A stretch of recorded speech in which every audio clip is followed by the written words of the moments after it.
आने वाली नस्लों की बेहतरी के लिए मुल्क भर में सिगरेट पर पाबंदी लगाने पर गौर किया जा रहा है, जिसके बाद अगली नस्ल सिगरेट नहीं खरीद पाएगी।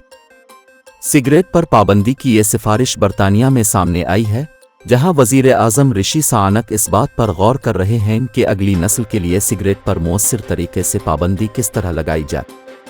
बरतानवी अखबार दी गार्डियन ने व्हाइट हाल ज़राए का हवाला देते हुए लिखा कि बरतानवी वज़ीर आज़म तंबाकू नोशी के लिए कानूनी उम्र में इजाफ़ा करके दुनिया के कुछ सख्त तरीन इंसदाद तंबाकू नोशी के इक़दामात मुतारफ़ करवा सकते हैं।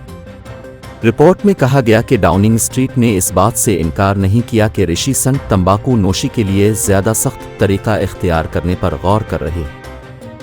न्यूजीलैंड की जानिब से 1 जनवरी 2009 को उसके बाद पैदा होने वाले हर फर्द को तंबाकू सिगरेट्स की फ़रोख्त रोकने के लिए बतदरीज सिगरेट नोशी की उम्र को नाफिज करने के मंसूबे की हिमायत की गई थी, और पिछले साल डॉक्टर जावेद खान की सरबराही में हुए एक बड़े जायजे में इंग्लैंड ने इस मॉडल को अपनाने का फैसला किया था। डॉक्टर जावेद खान ने फ़रोख्त की उम्र को 18 साल से बढ़ाकर हर साल 1 साल मज़ीद बढ़ाने की सिफारिश की, जब तक कि इस मुल्क में कोई तंबाकू की मसनूआत ना खरीद सके।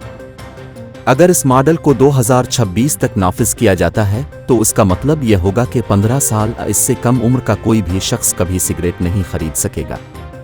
ताहम वज़ीर सेहत नील ओब्राइन इस मॉडल को मुस्तरद करते नजर आए, जब उन्होंने अप्रैल में कहा कि 2030 तक सिगरेट नोशी से पाक मुक्त के हुसूल के लिए हुकूमत पाबंदी लगाने के बजाय लोगों को सिगरेट नोशी छोड़ने में मदद पर तवज्जो मरकूज़ करेगी।